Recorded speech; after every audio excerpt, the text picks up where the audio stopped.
안녕하세요. 그림비 가족 여러분. 오늘 금요일 아침. 네, 오늘도 이렇게 매일 한 말씀으로 또 오늘 하루를 시작하는 모든 분들에게 하나님께서 우리의 눈을 열어주셔서 무엇이 선인지, 무엇이 악인지, 또 무엇이 하나님께서 원하시는 길인지를 이렇게 밝히 볼 수 있는 그런 날이 되시기를 간절히 기원합니다. 자, 오늘 저희는 예레미야 2장 우리 25절에서 30절의 말씀으로 함께 오늘 이 아침을 시작하도록 하겠습니다. 예레미야 2장 25절에서 30절의 말씀.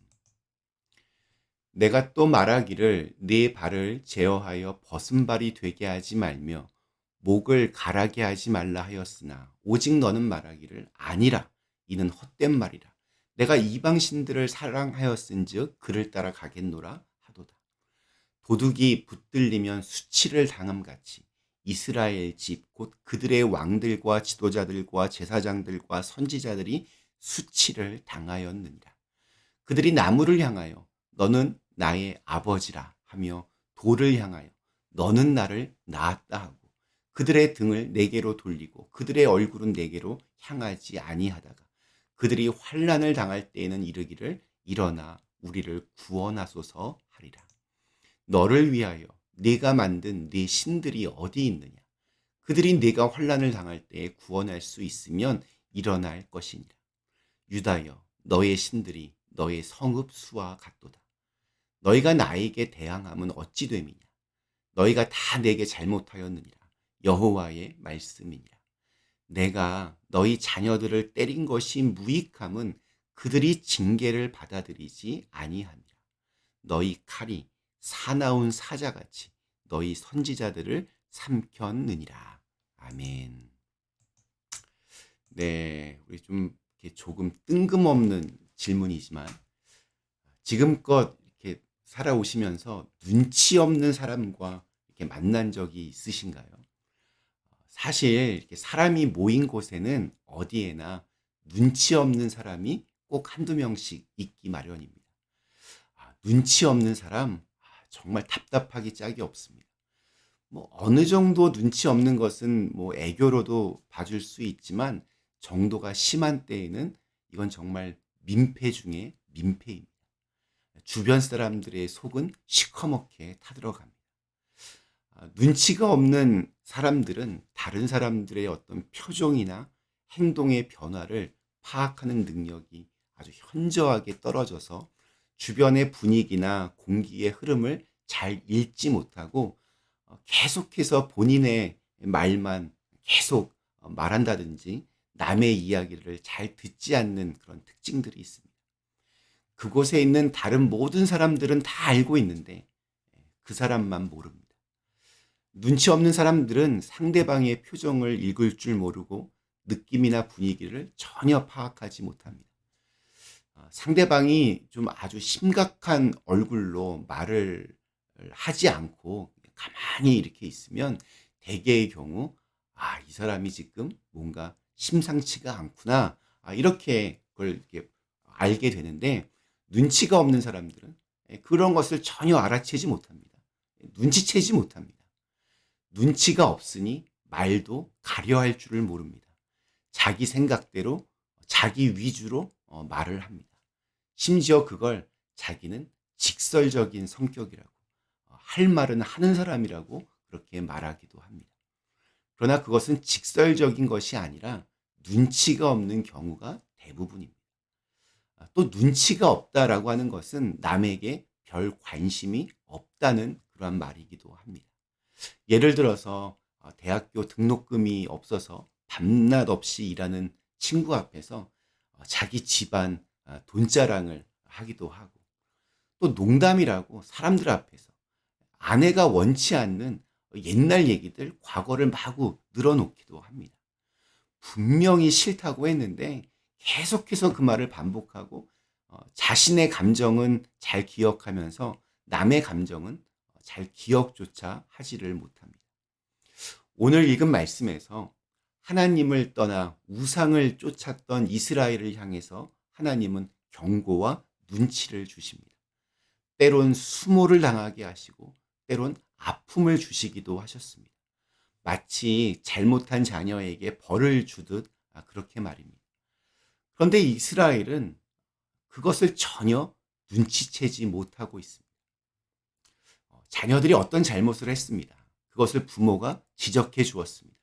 너 그렇게 하면 안 돼. 다시는 그렇게 하지 마. 경고를 했는데 자녀가 부모의 말을 전혀 알아듣지를 못합니다. 지금 부모의 마음이 어떤지를 전혀 알지를 못합니다. 그러면 어떻게 할까요? 혼을 내기도 하고 벌을 주기도 하고 때론 말을 안 하기도 합니다. 또 일명 사랑의 매를 들기도 합니다. 그러나 무조건 이렇게 때리는 것부터 시작하지는 않습니다. 그것은 가정 폭력입니다.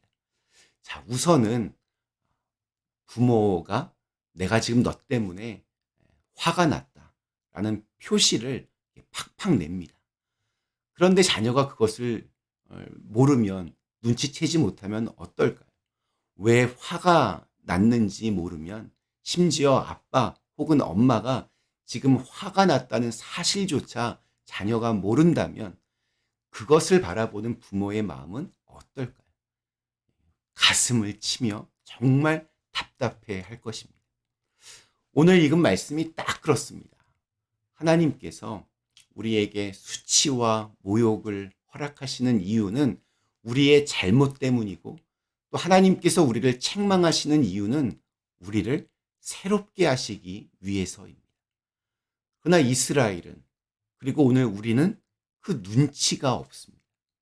오히려 하나님이 왜 이렇게 화를 내시는지 모르겠다라고 불평을 합니다.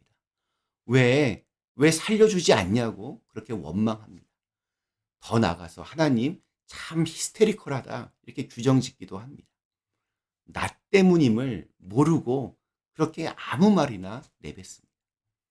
우리 마지막 30절 말씀이 이렇게 증언합니다. 내가 너희 자녀들을 때린 것이 무익함은 그들이 징계를 받아들이지 아니함이라. 너희 칼이 사나운 사자같이 너희 선지자들을 삼켰느니라. 하나님이 정말 답답해 하십니다. 사랑의 매를 드셨는데 그게 다 헛수고였다라고 한탄을 하십니다. 지금 그것이 하나님의 징계였는지조차 전혀 눈치를 채지 못하고 있습니다. 오늘 말씀을 이렇게 묵상하면서 이런 생각이 들었습니다. 하나님이 눈치를 줄 때가 귀한 것입니다. 지적을 받을 때가 좋은 때입니다. 아직 나를 위한 기회가 남아있다는 그런 의미이기 때문에 그렇습니다. 어쩌면 시련이 있을 때가 더 사랑받는 때이고 어쩌면 벌을 받을 때가 아직 하나님께서 나를 포기하지 않으신 나를 자녀로 여기실 때입니다. 헤어지면 남남이 되면 더 이상 눈치 주지도 않고 떠나가면 더 이상 책망도 없습니다. 관계가 끝났기 때문입니다. 어떤 일, 어떤 문제 속에서도 하나님의 마음을 읽을 줄 아는 사람이 되어야 합니다. 영적인 눈치가 없으면 그것을 전혀 알아챌 수 없습니다. 그저 그냥 자기 얘기만 주구장창 계속합니다. 왜 나를 도와주지 않냐고 살려주지 않냐고 불평만 늘어놓습니다. 오늘 읽은 말씀을 한마디로 요약하면 영적인 눈치가 있어야 합니다. 조금 더 이렇게 고급스럽게 말하면 분별의 영이 우리에게 있어야 합니다. 이 책망이 사랑인지 아니면 저주인지, 이 고난이 나락인지 아니면 기회인지 구별할 수 있는 눈치가 우리에게 있어야 합니다. 그리고 그 눈치는 분별력은 기도와 말씀으로 또 사랑의 실천으로 조금씩 우리 안에서 향상될 수 있습니다. 오늘 우리에게 주신 하루 우리의 영적인 눈치가 좀 살아있기를 간절히 기원합니다. 잠시 함께 기도하시겠습니다. 존귀하신 하나님, 우리는 참 많은 것들이 혼란스러운 세상에서 살아가고 있습니다.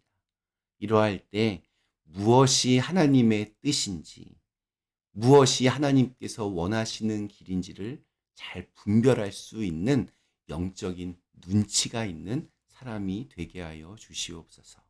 예수님의 이름으로 간절히 기도드리옵나이다. 아멘.